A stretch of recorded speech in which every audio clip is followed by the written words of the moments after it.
Very good evening to all our patrons, our grassroots leaders, community partners, and your families. And ladies and gentlemen, I thought this is amongst friends, we can be a bit more casual. So I'm just going to, I didn't have a full speech that was prepared because I think I'm just talking to friends. But just now, as you've seen from the appreciation video, that's the reason why we are here tonight. We are here because I want to say a huge thank you to each and every one of you. I think without your contributions, many things would not have been possible in Fengshan and also in East Coast. But you made that difference. I thought I should share a bit. While you see a lot of things flashing through the video just now, it might have been too fast for you to pick up, right? Unless you have been involved in that particular activity. Over the last years, a lot of things has happened, in particular because of pandemic. I think many activities, in specific the social programs, had taken a pause.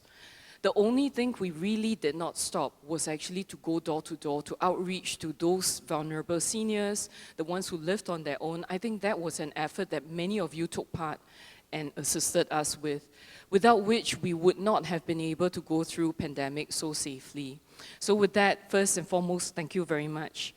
But I thought I should tell you a little bit about what else has developed in the last 1 year or so.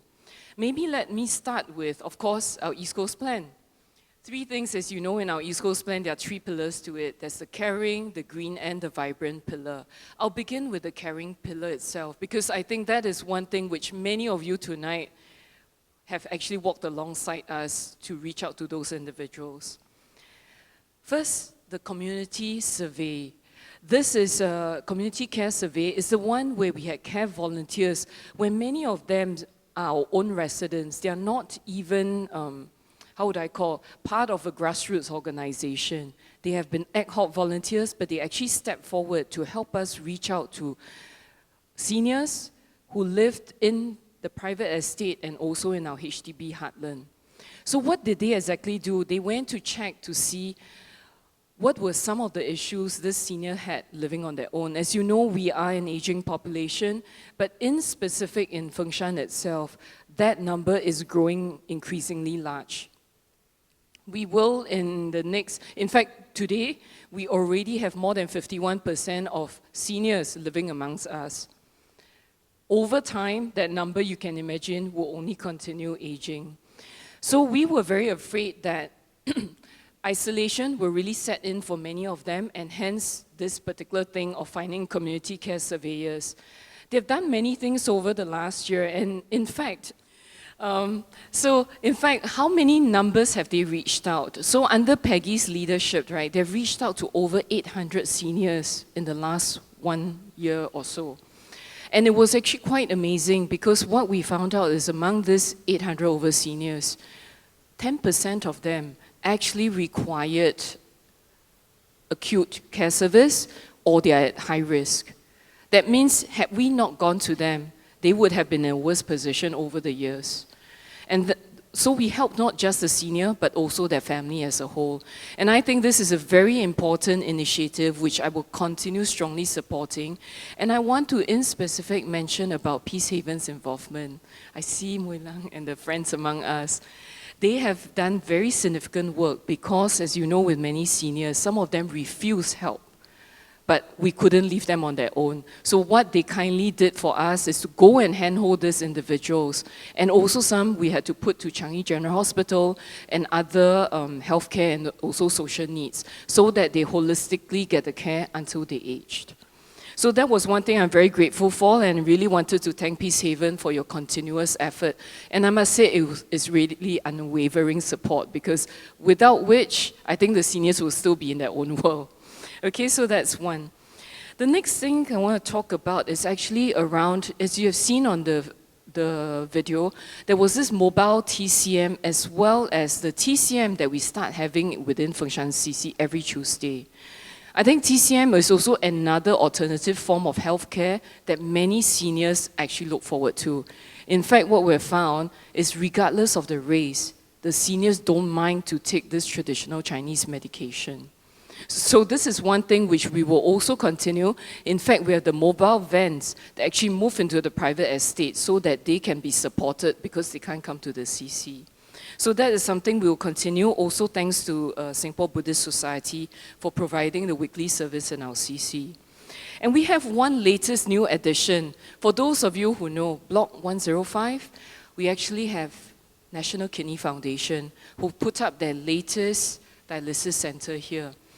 While one way we said it's a bit sad that we have to put up and open up a lot more dialysis center, but we recognize that people who go through this dialysis treatment, one of the biggest problems that they have is inability to follow up on the treatment because of distance. And we have, unfortunately, within East Coast, not just Fengshan, a lot more that we've seen who needed this dialysis treatment. So over the last 1.5 years, we've worked, and of course, pandemic affected the renovation works as well, but they've officially opened this year. And I must say, is thankful to them because they could actually take in 74 patients, and they do round the clock. So this is something that's very special for us, that we could also do the night one, because we realized that some of them who actually have these needs actually are shift workers, and therefore they could actually go for the night shift to do that dialysis. So this was very helpful. And I want to thank NKF and also the Manfred Lam Buddhist Temple who sponsored the entire facility. Then, of course, last but not least, on this, there are two things, which has always been ongoing in Fengshan and has never stopped. But because of I wanted to mention this because of our donors. Your donation has also allowed us to give a lot more bursaries and scholarships to the students from the underprivileged families. And we've got increasing number of them. In fact, I must say, this year is the record number of scholarships that we've given out to them. So I'm very, very proud of the students and also their family who continue supporting them. What it showed us is, regardless of their background and also their starting line, so long as they are willing, people in the community is also willing to help them and give them that leaning hand, so that the helping hand will help them have a brighter future. So that I'm very grateful for. And of course, two other things, which is something which is not easy. For those of you who know, people can volunteer, but for those who actually volunteer continuously every single week, rain or shine, that makes a difference. And I want to specifically mention about two groups. One is actually Gurmit. He was not unable to be with here tonight, but we actually distribute every single week vegetables and fruits to whoever is needy, or even sometimes we have migrant workers who come and take the additional quantity. So thanks to Lions Club and also Pasir Panjang Wholesale Center, they actually give us all this produce on a weekly basis. It has been ongoing since 2016, November. And we never stopped. The only time we stopped was circuit breaker, and we couldn't continue because of all the restriction measures, but we continued it again the last 2 years. And of course, last but not least is Smile Salam. Smile Salam, some of you may not have heard, but Smile Salam is actually a ground-up initiative that started with this father and daughter individual. And do I have Aslina here? Where's Aslina? And the husband, of course.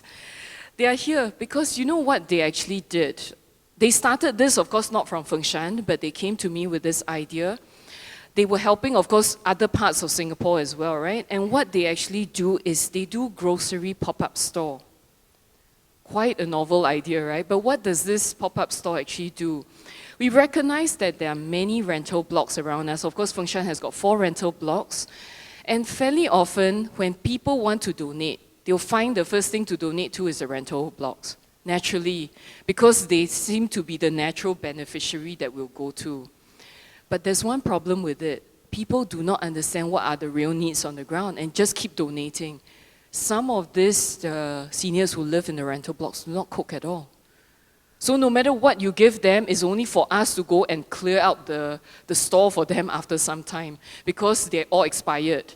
So it's actually a lot of wasted resource because some other families may not be in the rental block, would also have needs for this. So they came up with this idea about the grocery pop-up. The grocery has got fresh food as well, but there's also those kind of packaged foods and other items or essential items. So they allow people to come and pick items that they require, and you can give back those other items that you don't need. so that you only take what's required and there's less wastage, but we also benefit a larger community as a result of that. So I must really thank them for this ground-up initiative, which I bravely embraced, because I feel you have really gone out to help many in needs. And whenever they do door knocking as well, they find others, they'll refer it to us and the CC, so that we can help them more holistically as well. So thank you very much, Aslina and your family. All right, I promised to be a short speech, because Ling always said I have a lot to tell you, all right? But I figured I have 2 more pillars to say. I'll make it quite quick for this too, but I think I should still mention them. The green pillar, as you know why we want to do green, it's not just a buzzword about sustainability. Fengshan itself, we have a lot of green ambassadors, people who not only have green fingers, but want to learn how they can make this world a better place and a more sustainable environment. So I encourage all of you who have joined us to continue these efforts. But also, if you have noticed, Fengshan has increased a lot of recycling points. Apart from the monthly one that the RNs do, we increase a lot of facility of machines to take in e-waste. E-waste is the latest new one that we've had. We also have things for fabrics, textile, for paper and all those, that any time of the day, people can go down and put up their recycling items for recycling. But there is one problem that we still face in Fengshan. I think it's about cleanliness. It may not be just Fengshan specific, maybe throughout Singapore. But this cleanliness problem is something that I think just the agencies alone or even town council will not solve the problem. So for some of you who are residents here, please go back and spread this message among your own residents as well, to say we need all the effort to really help us stop 2 things. 1, high-rise littering. 2, feeding pigeons. Because no matter how hard I come on the agencies on this, I think from them alone, apart from putting more cameras, we'll never solve this problem. We have very limited resources in Singapore, so please tell the residents, don't put this burden on the cleaners. The cleaners are doing their job, but they can't sweep after us. That is the ultimate goal of where we do not want to go to. We hope everyone will contribute their part of it and help us really make this place a better home for everyone to live in. And last but not least, on Vibrant, well, I think there's too many projects I need to tell you. I'll keep it very short and tell you which are the most critical ones that's upcoming. The Neighborhood Renewal Program and our Home Improvement Program, we are on the last few blocks in Fengshan that has got anything to do under MND schemes. I think I've utilized every single schemes that MND or HDB can provide and do everything we can upgrade in this place except this last floor blocks, which is block 94B to E. So we will be doing this upcoming one. Of course, I see Rachel there, subject to the voting, right? She said, must make sure residents want to support as well. I'm sure we'll get it passed, right? We haven't failed on any of the projects here, so I'm sure we'll get it there. The other thing is solar panel installations. We are hard on that. We are already about 50% installed throughout all the HDB blocks here. We'll make sure that we keep on track to finish up the remaining 50%, hopefully by end of this year. So we have all the solar panels to help reduce the utilities that we have in all the common spaces in Fengshan. And of course, the last thing is about EV charging stations. You'll be pleased to know Fengshan is one of those where you really be identified by 2025, every percent, which means every HDB car parks that we'll have, we will actually have EV charging stations. And I'm very glad that our own private estate, the condominiums, have already started to embark on 2 of the condos with their own as well. So hopefully we'll really make this place a bit more easy for everyone as we move, without the internal combustion engine vehicles, right? You move towards the electric vehicles, we'll have this available for everyone to use. So I've said a lot, while we have done a lot as well. With all your support, I think there's still much to be done. We will never be quite finished with any infrastructure improvements and also all our social programs, so I continue to ask for your support. And last, of course, a long thank you list. I'm not going to name individuals. Every one of you here deserve that individual thank you from me. I will do it when you come on stage later. But for now, let me say, first and foremost, thank you to all our community partners, our government agencies, I know I give a lot of difficulty to our police force as well. So thank you so much for partnering us, especially, you know, there's a lot of scam cases. They've been stepping up to make sure that our residents, particularly our seniors, do not get scammed as a result of it. So I want to say to all our donors, in particular those in our VIP table, thank you so much for all your contribution all this while. I think you not just give your time, you give your money as well, and many other aspects. And amongst us, there are some family members. Our Long Service Award winners have also brought their family members along. I think without all of you supporting your spouse, your children, who's part of our GRLs, it would not have been possible. I really take a lot of their time, but I think the residents and the community take even more of their time to help us make things a better place. So with that, I want to say thank you, and last but not least, to my 3 co-chairs who actually organized tonight's event. Edward, Adrian, where's Adrian? You want to stand up, Adrian, and Francis, okay?